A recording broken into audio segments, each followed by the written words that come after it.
Hello, everyone. This is Parrish Alford with the Daily Journal. I'm joined by Logan Lowery, our Mississippi State beat writer, and this is double coverage, the first of 2019. For the next half hour or so, we will talk all things Mississippi State and Ole Miss. Logan, how are you, man? Doing good. We had a little bit of hiatus for the holidays, and yeah, I didn't get much of a holiday. I got a day or two in there, but got to go down to Florida and spend a couple of weeks and enjoy my time down there, and back on the grind here in Starkville now. We are back on the grind, and the Bulldogs and the Rebels will grind against one another Saturday at noon, like those early tips. Noon tip at Humphrey Coliseum there in Starkville. Logan, State's been pretty successful and got off to a really great start and climbed in the rankings and is now coming off a loss on the road in their SEC opener. And Ole Miss has kind of quietly climbed into the SEC consciousness, maybe the national consciousness, after winning against number 11 Auburn last night at the Pavilion. So let's talk about these teams a little bit as they get ready to play. Seeing internet chatter, Logan, that maybe some MSU fans are suddenly concerned about this game. Should they be? Yeah, I think so. I mean, Mississippi State just isn't, overnight a juggernaut, but at the same time, Mississippi State, has lost two games all year, and they've been both been by 5 points, and going to South Carolina, you know, just looking at the South Carolina games from a year ago, much of the same personnel was back for both teams, and they just had some absolute wars last year. Had two very, very close games. Mississippi State was able to come out on the winning side of that. The last game they played last year was an overtime game in Starkville, so I expected nothing but a war in Columbia the other night, and that's exactly what happened. I mean, it was a back and forth ball game the entire game. I mean, it was just two teams, just neither team could really take the lead. I mean, it was just, one team would go on a 4 point lead here, another team would take the lead right back and tie it up, and it was just a back and forth ball game throughout. So you thought it might come down to the last possession, but it didn't, because it went into overtime again.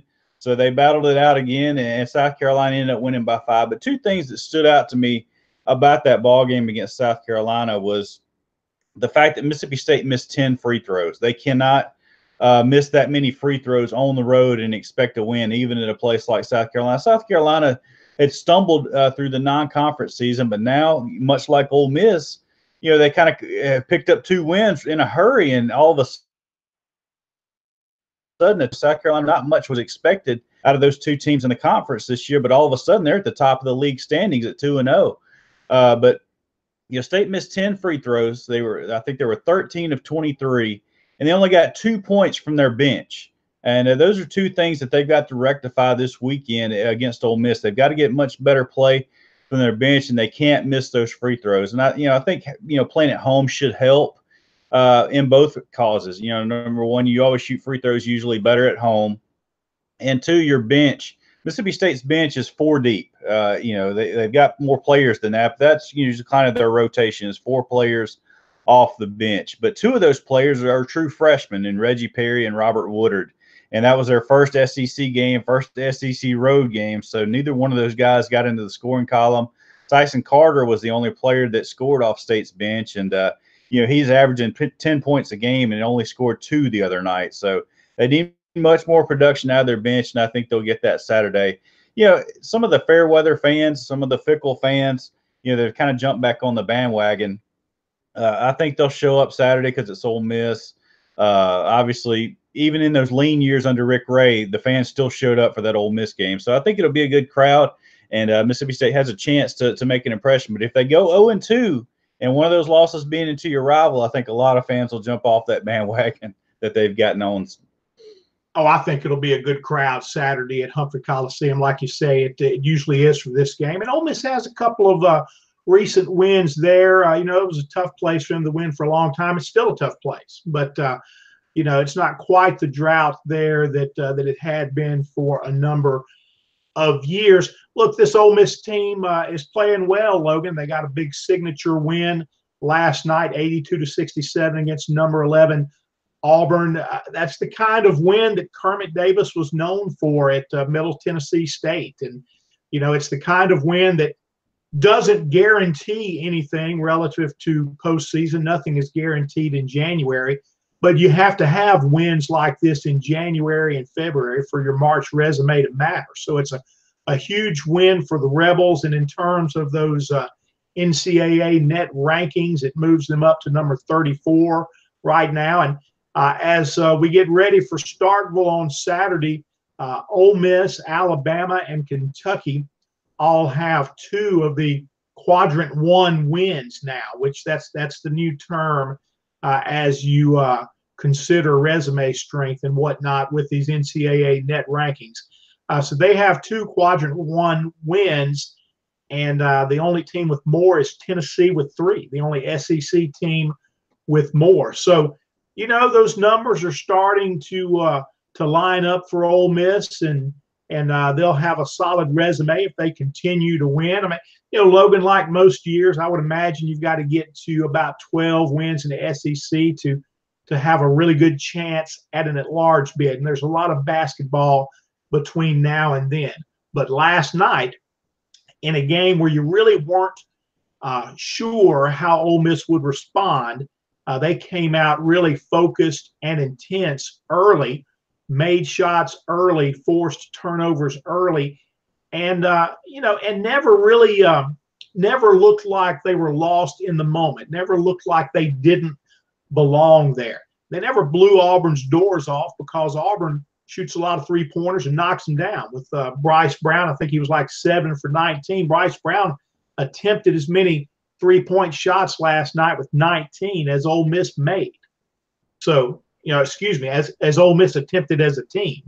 Auburn attempted more 3s than 2s, and as Bruce Pearl pointed out after the game, sadly, Auburn made only 8 2-point shots. He said it's hard to win that way. But anyway, Ole Miss played good defense last night, and they played man defense a lot with Dominique Olejniczak, who has really improved in the post, and that's been such a weakness for this team, post defense. I thought Auburn would have a big advantage there with Austin Wiley, but you know, they didn't throw it in there to him a lot.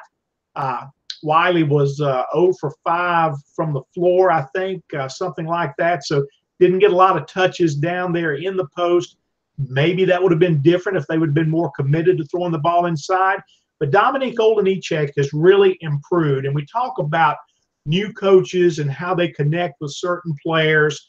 And the 2 biggest examples of that right now for Ole Miss, I think, are Olejniczak in the middle. At the beginning of the season, he was better than he was last year. And now here in January, he's better than he was a month ago. He's continuing to improve. He's not going to be a 15 points a game scorer. He's not that kind of player right now. But if he catches the ball in good position, he's a dependable scorer moving to his right. That right hand, whether it's a hook shot or a bank shot, he's really become a solid scorer that way. And he's holding the advantage position in defense longer than he was earlier. That's why the Rebels were able to play man much of the game last night, and that's why when they went to that 2-3 zone late, it was a different look. They had not shown it a lot earlier in the game, and Auburn didn't handle it well. They were able to extend the zone and guard those 3-point shots to keep Auburn from getting hot in a hurry and mounting and finishing a comeback, because they were down 13 at halftime. They cut that deficit to 2 at one point. And Ole Miss surged ahead a little bit, and they got it down to 3 at 63-60 with about 7 minutes to go. Then Ole Miss was able to pull away again. So Olejniczak is playing better, but the key to this team is always going to be about these 3 guards. When they get all 3 of them going together, and I'm talking about Terrence Davis, Breon Tyree, and Devontae Shuler, then this can be an explosive offense. But they need at least one of those guys to really go off and have a big night. And last night, that was Terrence Davis with 27 points and 12 rebounds. Breon Tyree, the reigning SEC Player of the Week, Auburn kind of took him out of his game. He had 31 points. He was the biggest reason they won at Vanderbilt in the SEC opener. Last night, he was 1 for 10 from the floor. He had 6 turnovers. So for Ole Miss to be able to absorb that kind of game from Tyree, and pick up the slack with others on the team. That says a lot about where the Rebels are right now. And talk to me, Logan, about post play at State. How you think that matchup works for them, or how that looks Saturday? Because I think it's better for Ole Miss than it once was. I think Olenichek is getting better defensively in the post, and they are able to do some different things, mix defenses, provide different looks that help him help them. How do you think the matchup in the post looks Saturday?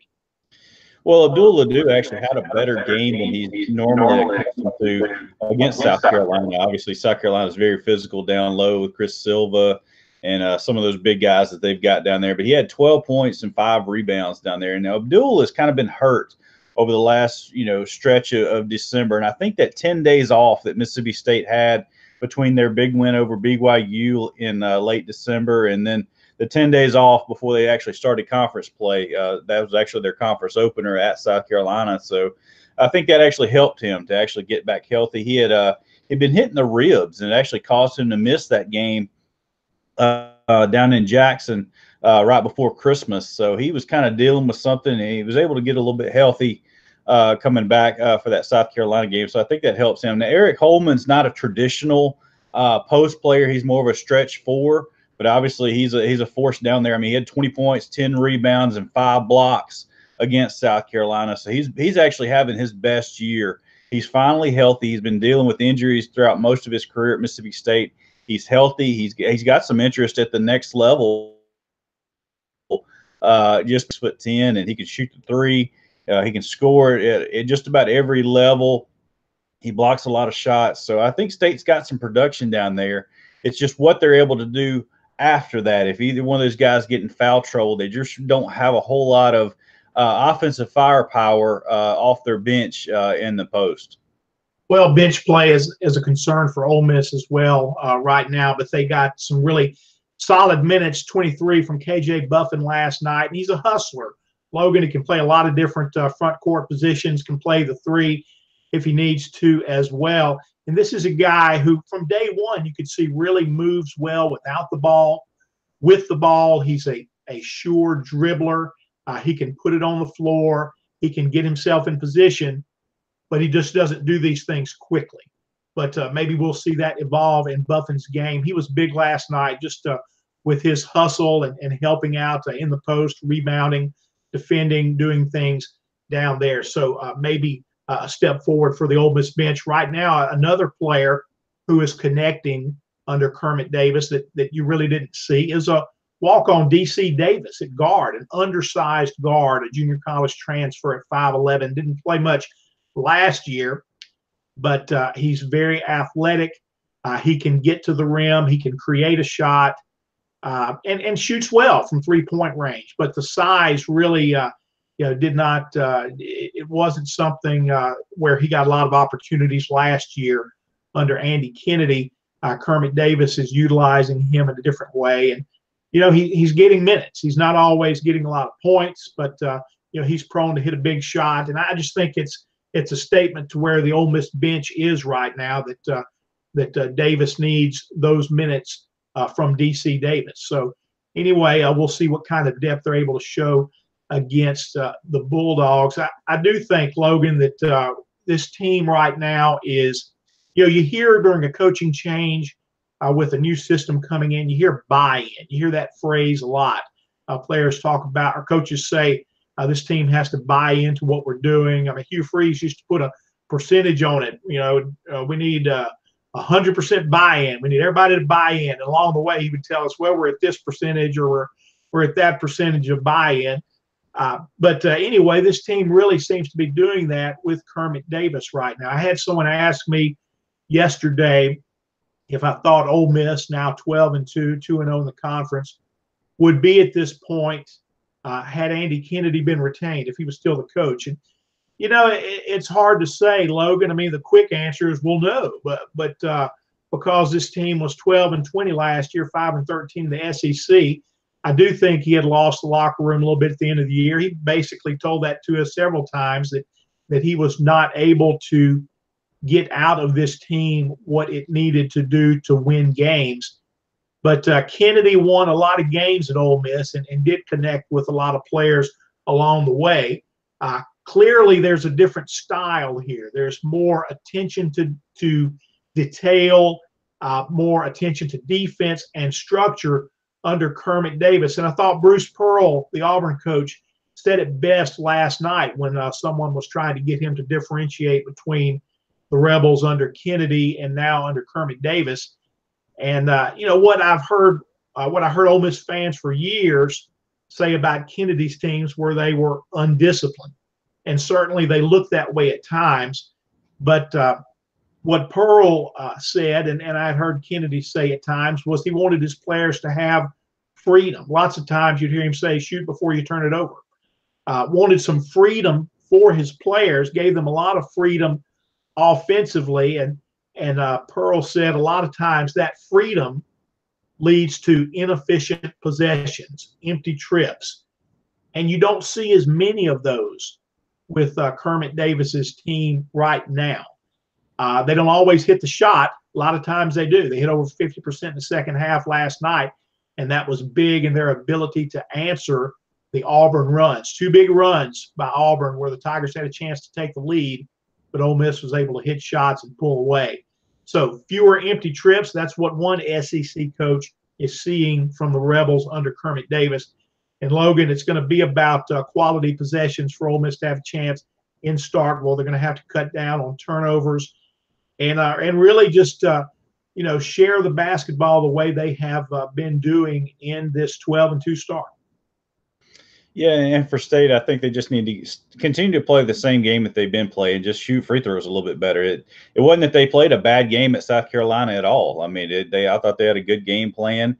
They executed pretty well. Like I said, just didn't get a whole lot of production out of their bench and didn't shoot free throws well. That was what led to their demise. But, I mean, losing by 5 in overtime on the road in the first, conference game isn't just going to make or break your season. Obviously, there's a lot of basketball still left to be played between now and March, and State's just now getting into SEC play, and big game on Saturday. I mean, obviously it'll be a national TV game, and it should be a packed crowd, and I'm interested to see how State bounces back from their first loss in conference play, and just kind of seeing how they do it at home. They haven't lost a home game all year. I think they lost maybe once or twice at home last year, so they've been very good at home in the hump the last 2 years. So I'm interested to see just what that environment is going to be like. Well, football you have with you always, and I guess the big football storyline for Ole Miss since last we spoke was the hiring of Rich Rodriguez as offensive coordinator, a three-time Power 5 coach at West Virginia, Michigan, and Arizona, most recently at Arizona. He did not coach in 2018. But Matt Luke has suddenly gotten a lot of former head coach experience on his staff between Mike McIntyre as defensive coordinator and now Rodriguez. With those two, he has two former Pac-12 coaches of the year on staff. Rodriguez and McIntyre both had won that award once in the last 5 years. So he has two of the last 5 Pac-12 coaches of the year on staff. And the key here, as they came and spoke with the media for the first time on Wednesday, is adaptability. That's what both of them are stressing, because McIntyre on defense and Rodriguez on offense will both come in with different systems. Defensively for Ole Miss, there needs to be a lot of change, a lot of improvement, and McIntyre will have the bigger rebuild job, and he'll have to do that with a lot of younger players, and but with some interesting parts that he believes can be successful in the returning players as well. But he'll do that with a 3-4 system, and he talked a lot about that on Wednesday. He really likes it. He kind of came to like the 3-4 when he was an NFL assistant under Bill Parcells at Dallas. He was an Ole Miss assistant coach back when I started on the beat there in 2002. And that's when the Rebels were running the 4-2-5 under former coordinator Chuck Driesbach. Well, it's been the 4-2-5 under Dave Womack and Wesley McGriff, and really just not a lot of success the last 3 years. Dave Womack had some pretty good defenses running the 4-2-5, but his last one in 2016 was not a good defense, and Wesley McGriff for 2 years in the same system was not able to improve it. So Mike McIntyre will be coming in with a 3-4. It really stresses the outside linebackers and how versatile they can be and disruptive to the quarterback, as well as fitting the run. And they're a big part of this scheme. And he thinks he can get guys on the field there that can help. And the Rebels will have some interesting pieces returning to in defensive backs, Jalen Jones and Montrell Custis, both of them starters who were lost for the year early. That didn't help things as the defense kind of spiraled out of control there last year. So Mike McIntyre says he will adapt. He'll install a new system, but he will ultimately go with what his players can do, and that's the same thing Rich Rodriguez is saying on offense. This is an interesting hire, Logan, because, one, offense requires less of a rebuild. This was a team that in most games, and I would say 10 out of 12, the outliers being Alabama and Mississippi State, had a lot of success between the 20s, was able to sustain drives and move the ball between the 20s, but bogged down in the red zone. That was with a pass-first offense under Phil Longo. Lots of wide receivers on this team right now. The Rebels had a talented quarterback in Jordan Siamu last year. They have one who signed with Phil Longo for that system in Matt Corral on the roster right now, a 4-star recruit.